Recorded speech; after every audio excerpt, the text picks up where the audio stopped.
উপস্থিত আজকের অনুষ্ঠানের সম্মানিত বিশেষ অতিথি, এই আশুলিয়া ইউনিয়নের কৃতি সন্তান, আমাদের একান্ত শ্রদ্ধাভাজন বড় ভাই, ঢাকা জেলা বাংলাদেশ জামাত ইসলামীর আইন বিষয়ক সেক্রেটারি জননেতা জনাব অ্যাডভোকেট শহীদুল ইসলাম, উপস্থিত একান্ত এলাকাবাসী, আসসালামু আলাইকুম ওয়া রাহমাতুল্লাহি ওয়া বারাকাতুহু। আমি খুব সংক্ষেপে কয়েকটি কথা বলতে চাচ্ছি। আপনাদের সামনে মনে হয় আজকেই প্রথম আমাদের কথা বলা। কারণ হচ্ছে, ফ্যাসিস্ট সরকার দীর্ঘ 17 বছর আমাদের জাতির উপর চেপে বসেছিল। আমার আপনার সহ এই 18 কোটি মানুষেরই কথা বলার অধিকার হরণ করে নিয়েছিল। প্রিয় উপস্থিতি, আমি শুরুতেই জামাত ইসলাম কি করতে চাই এ ব্যাপারে কয়েকটি কথা বলতে চাচ্ছি। আমাদের সমাজে এখন একটা রব উঠেছে, অনেক দল দেখেছি, অনেককে দেখেছি, এবার জামাত ইসলাম দাঁড়িপাল্লাকে দেখতে চাই। আমি এখানে যারা উপস্থিত হয়েছে, এই স্লোগান থেকে বেরিয়ে এসে জামাত ইসলাম কি করতে চায় তার চরিত্র দেখে জামাত ইসলামকে ভোট দেওয়া দরকার। এই দল পছন্দ না, ওই দল পছন্দ না, বিদায় এই দলে আসছে, এইরকম দলের পক্ষে আসার না আসার জন্য আমি বলবো। প্রিয় উপস্থিতি, আল্লাহ পবিত্র কোরআনে ঘোষণা করেন, কুনতুম খায়রা উম্মাতিন উখরিজাত লিন্নাস তা'মুরুনা বিল মারুফি ওয়া তানহাউনা আনিল মুনকার। তোমরা সর্বোত্তম জাতি, তোমাদেরকে মানব জাতির কল্যাণের জন্যই প্রেরণ করা হয়েছে। তোমরা মানুষকে সৎ কাজের আদেশ দিবে, অসৎ কাজ থেকে বিরত রাখবে। আল্লাহ পবিত্র কোরআনে অন্যত্র বলেছেন, অমান আহসানু কাওলাম মিম্মান দাআ ইলাল্লাহি ওয়া আমিলা সালিহাও ওয়া ক্বালা ইন্নানি মিনাল মুসলিমিন। তার কথার চেয়ে আর কার কথা উত্তম হতে পারে যে মানুষকে আল্লাহর দিকে ডাকে, নেক আমল করে এবং নিজেকে মুসলমান হিসেবে দাবি করে। প্রিয় উপস্থিতি, এই জমিনটা আল্লাহ, আমরা যারা এখানে বসে আছি প্রত্যেকের মালিক হচ্ছে আল্লাহ। আমরা সেই মালিকের সৃষ্টি, আমাদের রব হচ্ছে আল্লাহ। এখন আমাকে চলা লাগবে কার অনুযায়ী? আল্লাহর নির্দেশ অনুযায়ী না? তাহলে এই জমিনের আইন, বিচার, অর্থনীতি, সমাজনীতি সবকিছু আল্লাহর বিধান অনুযায়ী হওয়া দরকার না? আমাদের দেশের বিচার ফয়সালা কি কোরআনের বিধান অনুযায়ী হয়? মানব রচিত বিধান অনুযায়ী বিচার ফয়সালা হয়। আমাদের জয়নাল ভাই বলছেন, তার আগে আমাদের জসিম ভাই সুন্দর করে বলছেন যে আমরা বিয়ে শাদী যদি কোরআনের বিধান অনুযায়ী করতে পারি, তাহলে জীবনে দুনিয়ার সকল বিচার ফয়সালা কেন কোরআনের বিধান অনুযায়ী হয় না? যদি কোরআনের বিধান অনুযায়ী আমাদের জমি জমা ভাগ করে থাকি, এর জন্য আল্লাহর কাছে জবাব দিতে হয়, তাহলে দুনিয়ার বিচার ফয়সালা কোরআনের বিধান অনুযায়ী না করার কারণে একজন মুসলমান হিসাবে আমাদেরকে কি আল্লাহর কাঠগড়ায় দাঁড়াতে হবে না? প্রিয় উপস্থিতি, সেই জন্য জামাত ইসলামের স্লোগান হচ্ছে, জমিন যার আইন চলবে, এই জমিন আল্লাহর আইন চলবে। এই জামাত ইসলামের লক্ষ্য হচ্ছে আল্লাহরই জমিনের আল্লাহর আইন প্রতিষ্ঠা করা। এটা শুধু জামাত ইসলাম নয়, অনেক ইসলামী দল চেষ্টা করে। সেই জন্য জামাত ইসলামের একটা গুণ হচ্ছে আল্লাহর জমিনে আল্লাহর বিধান প্রতিষ্ঠা করতে চায়। দ্বিতীয়, এই বিধান কাদেরকে দ্বারা প্রতিষ্ঠিত করবে? সৎ, খোদাভীরু, যোগ্য লোক দিয়ে। প্রিয় উপস্থিতি, শুধু সৎ লোক হলেই চলবে না, যোগ্যতাও থাকতে হবে, খোদাভীরুতাও থাকতে হবে। প্রিয় উপস্থিতি, একটু চিন্তা করে দেখেন, আমাদের সমাজের অন্যায়, বিশৃঙ্খলা, জুলুম, নির্যাতনের মূল সমাজ হচ্ছে এদেশের নেতারা।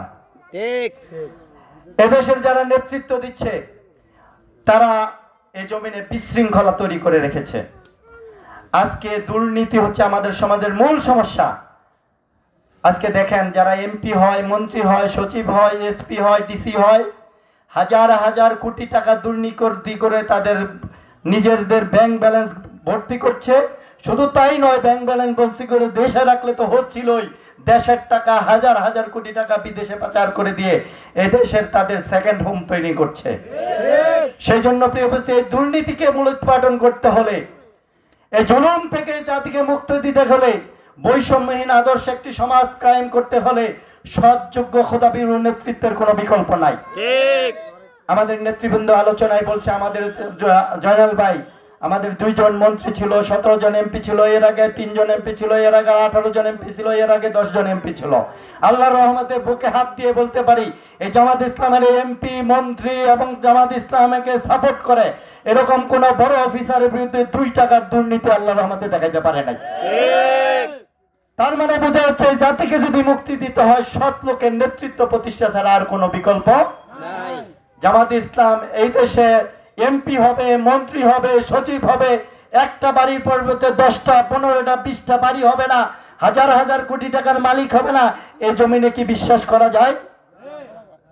কিন্তু বিশ্বাস করা যায় না। কিন্তু জামাত ইসলামের তার নেতৃবৃন্দ এই জাতিকে বিশ্বাস করতে বাধ্য করেছে। মন্ত্রী হবা, তুমি যেই গাড়ি পায়ে হেঁটে মন্ত্রণালয়ে এসেছিলে, যে গাড়িটা চড়ে তুমি মন্ত্রণালয়ে এসেছিলে, তোমার তাই থাকবে। এর চেয়ে সামান্য কিছু বৃদ্ধি হইতে পারে, কিন্তু আকাশ কুসুম কোনো পার্থক্য হবে না। সেই জন্য প্রিয় উপস্থিতি, প্রধান অতিথি বিশেষ অতিথি কথা বলবেন, আমি কথা দীর্ঘায়িত করতে যাচ্ছি না। আসুন, এই জমিনকে পরিবর্তন করার জন্য সৎযোগ্য খেতাবের নেতৃত্ব দরকার। প্রিয় উপস্থিতি, এই নেতৃত্ব উপহার দিয়েছে। আমরা এই দেশের এমপি, চেয়ারম্যান, মেম্বারের কাছে গিয়ে 2 বেলা ভাতের কাপড় দিয়ে যাবে, এর জন্য আমরা কি তাদের এমপি মন্ত্রী বানাই, চেয়ারম্যান বানাই? যদি না বানিয়ে থাকি, তারা আমার মাথার উপরে কাঁঠাল ভেঙে খাচ্ছে। আজকে টিআর কাবিখা, বয়স্ক ভাতা, বিধবা ভাতা, টিসিবি কার্ড আনতে যান, 2000, 3000, 4000 টাকা দিতে হয়। আজকে একটা জন্ম নিবন্ধন করতে গেলে টাকা দেওয়া লাগে। আজকে যে রাস্তাটা তৈরি করতে হয় সেই রাস্তা দিয়ে আর হাঁটা যায় না। এর মূল কারণ হচ্ছে যে আসলে এই নেতৃবৃন্দদের কাছে আমরা যেহেতু 2 বেলা খাবার চাই না, আমরা চাই এদেশে একটা শান্তি সমাজ কায়েম হোক, রাস্তাঘাট পাকা হোক, আমি আমার নাগরিক সেবাটা যথাযথভাবে পাই। সেই নাগরিক সেবা তারা যথাযথভাবে দেয় না। তারা নির্বাচিত মা হয়ে মালিক সেজে বসে যায়। আমি তার প্রজা, তার কাছে গিয়ে হাত কর্য করে করে কথা বলতে হয়। এর চাইতে দুর্ভাগ্য এই জাতির আর কিছুই হতে পারে না। সেই জন্য প্রিয় উপস্থিতি, আসুন 5ই আগস্টের ছাত্র বিপ্লবের পরিবর্তনের মাধ্যমে এই জাতিকে পরিবর্তনের আভাস দিচ্ছে। অতএব আর সেই মস্তাবরা প্রচার, নেতৃত্ব, রাজনীতি এ সমাজে আর চলবে না।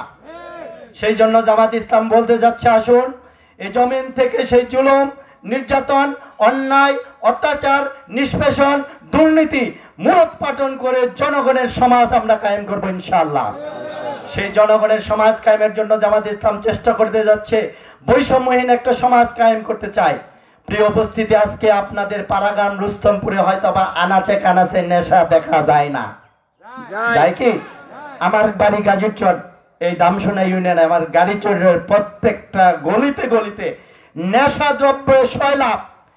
আজকে যদি কোরআনের বিধানে জমিনে কায়েম হতো, বারগুলো বন্ধ হয়ে যেত।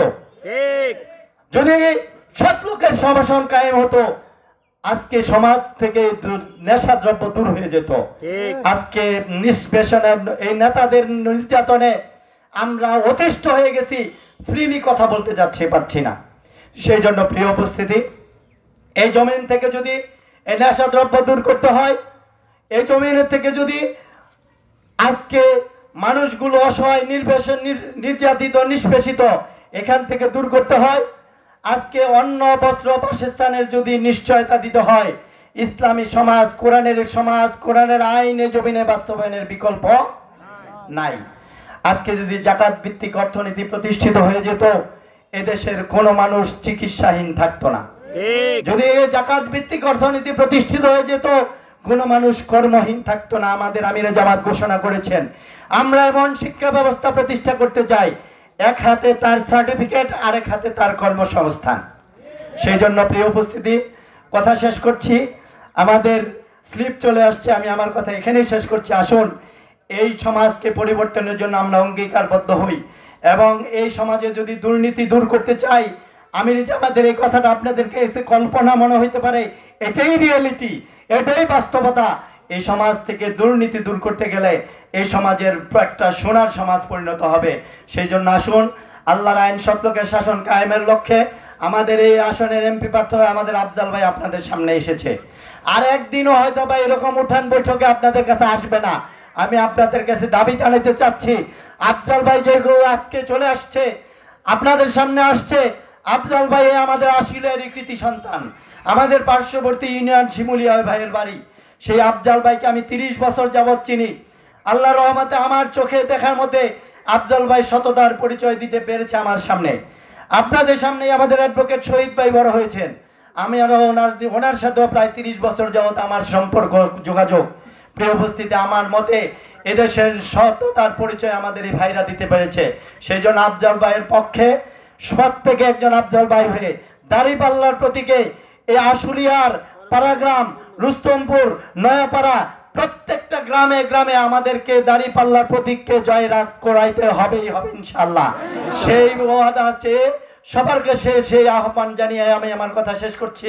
আল্লাহ আমাদেরকে কবুল করুক। আমিন ওয়া তৌফিক ইল্লা বিল্লাহ। আসসালামু আলাইকুম ওয়া রাহমাতুল্লাহ।